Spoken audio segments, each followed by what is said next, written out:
আদালতের আশ্রয় নেন, অথবা আমাদের সালাউদ্দিন মহোদয় তিনি যদি আদালতের আশ্রয় নেন, তাহলে বিষয়টা ভিন্ন মাত্রা লাভ করবে। কিন্তু যেটি সত্যি সেটি আজও কালো প্রকাশিত হবে, অপব্যবহার করা চলবে না। আপনার জুজুর ভয় দেখানোর যে সংস্কৃতি, সেটার বিরুদ্ধেই তো আমরা এই এত বছর ধরে বাংলাদেশ স্বাধীন হওয়ার পর আমরা কিন্তু কথা বলছি। আমরা সেই সংস্কৃতির অবসান চাই। জনকীর্তক ছিলেন, ছিলেন, পরবর্তীতে তার সোশ্যাল ক্যাপিটাল কাজে লেগেছে এবং তিনি জাস্টিস লতিফুর রহমান সরকারের সময় তার চিফ অ্যাডভাইজার্স অফিসে কর্মরত ছিলেন। এবারে ভ্যান্টেজ পয়েন্ট, তারপর তিনি চলে গেছেন এবং এই আবার নতুন করে তার পদার্পণ ঘটেছে। তিনি প্রথমে হাইওয়ে পরবর্তীতে নিরাপত্তা উপদেষ্টার পদ অলঙ্কৃত করার সৌভাগ্য অর্জন করেছেন। এখন ধরুন মার্কিন মূল্যকে তার স্থাবর অস্থাবর সম্পত্তি আছে, এটি অনেকেই জানিয়েছেন আমাকে। আমেরিকান রেজিম যেভাবে পরিচালিত হয় সেখানে আপনার প্রাইভেসি ম্যাটার করে। ব্যক্তি খোঁজে তিনি মার্কিন নাগরিক নন, এই ব্যাখ্যা কিন্তু মার্কিন সরকার দেবে না, এটা তিনি খুব ভালো করে জানেন। সেই জন্যই আদালতের ঘাড়ে ঠেলে দিয়েছেন বিষয়টা। ওদের শ্রদ্ধেয় সাবেক জনকীর্তক, সাবেক মন্ত্রী সালাউদ্দিন মহোদয় না বুঝে আপনার বালখিল্যর আশ্রয় নিয়েছেন, এটা বলার কোন সুযোগ নেই। বুঝে শুনে জেনে শুনেই বলেছেন এবং বিষয়টি ম্যাটার করে পাবলিক ডোমেইনে, সেই জন্য তিনি সেটি হাজির করেছেন। আর যে চ্যালেঞ্জ করে দিয়েছেন ডক্টর খলিল, তিনিও খুব ভালো করে জানেন যে মার্কিনীরা কখনো স্পষ্ট ব্যাখ্যা দেবে না, সেই বাতাবরণটি তিনি কাজে লাগিয়েছেন। সুতরাং পুরো বিষয়টি এখন আদালত প্রকৃতির হয়ে গেছে। কেউ যদি সংক্ষুব্ধ হয়ে আপনার আদালতের আশ্রয় নেয়, অথবা খলিল মহোদয় যদি নিজেই তার সম্মান রক্ষার্থে আদালতের আশ্রয় নেন, অথবা আমাদের সালাউদ্দিন মহোদয় তিনি যদি আদালতের আশ্রয় নেন, তাহলে বিষয়টা ভিন্ন মাত্রা লাভ করবে। কিন্তু যেটি সত্যি সেটি আজও কালো প্রকাশিত হবে, এটা কেউ ধামাচাপা দিয়ে রাখতে পারবে। যখনই আপনি পাবলিক অফিস হোল্ড করবেন, কিন্তু আলোর নিচে আসতে হবে।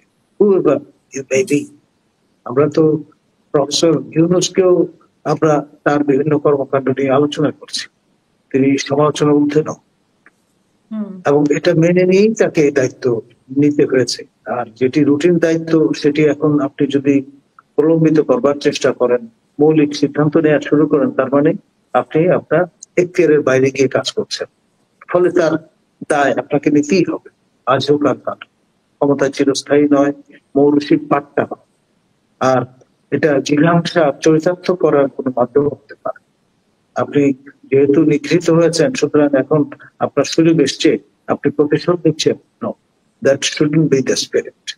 আপনার যেটি করতে হবে, জনস্বার্থে যখন শপথ গ্রহণ করেছেন দায়িত্ব পালনের, সেটা অক্ষরে অক্ষরে পালন করতে হবে। জনগণের করের টাকা শ্রাদ্ধ করা চলবে না, এবং দুদক বা এই জাতীয় যে প্রতিষ্ঠান, স্পেশাল ব্রাঞ্চ বা আপনার অন্য যে হাতিয়ার গুলো আছে, সেগুলো অপব্যবহার করা চলবে না। আপনার জুজুর ভয় দেখানোর যে সংস্কৃতি, সেটার বিরুদ্ধেই তো আমরা এই এত বছর ধরে বাংলাদেশ স্বাধীন হওয়ার পর আমরা কিন্তু কথা বলছি। আমরা সেই সংস্কৃতির অবসান চাই। ড্রাকুলিয়ান ল যেগুলো আছে, সেগুলো আপনার চাই, এবং তা না হলে আপনি জেগে বসেছেন, সুতরাং আপনার ক্ষমতা প্রলম্বিত করবার জন্য আপনি এগুলো ব্যবহার করবেন, সেটি কোনো অবস্থায় অ্যাকসেপ্টেবল নয়। আর নির্বাচন কমিশন থেকে বলা হয়েছে সুষ্ঠু নির্বাচনের জন্য এখন সুষ্ঠু নির্বাচনের পরিবেশ, নির্বাচন এখন পরিষ্কার। আমার মনে হয় সঠিক কথাই তারা বলেছেন, আন্তরিকতার সঙ্গে। কারণ আসলে এই মুহূর্তে যদি নির্বাচন আয়োজন করা হয়, তাহলে ভয়ঙ্কর একটি পরিস্থিতি তৈরি হবে। আর এই নির্বাচন কমিশনের অধীনে নির্বাচন হবে কিনা, সেটা নিয়েও কিন্তু অনেকের সন্দেহ আছে। তো ফলে তারা যতদিন আছেন, দায়িত্ব নিয়েছেন, তারা তাদের মতো করে বক্তব্য রাখবেন, এটাই তো স্বাভাবিক। দেখুন, আপনার এই ধরনের বক্তব্য দিয়ে আমাদের যে মাস, যারা এখনো ক্রিটিক্যাল মাসে রূপান্তরিত হয়নি, তাদের প্রবোধ দেওয়া সহজ। আসলে কানেক্টিভিটির যুগে যত বেশি কানেক্টেড থাকবেন, তত বেশি উভয় পক্ষের জন্য বেহেতের। এখানে আড়াআড়ি প্রক্রিয়া যদি আমরা একবার শুরু করি, এটা কোথায় গিয়ে আমাদের ঠেকাবে সেটাই সহজে অনুমান করা যায়।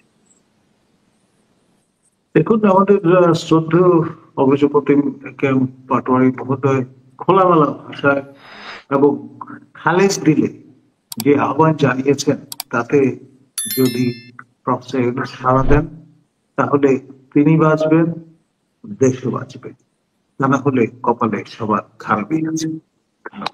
অসংখ্য ধন্যবাদ।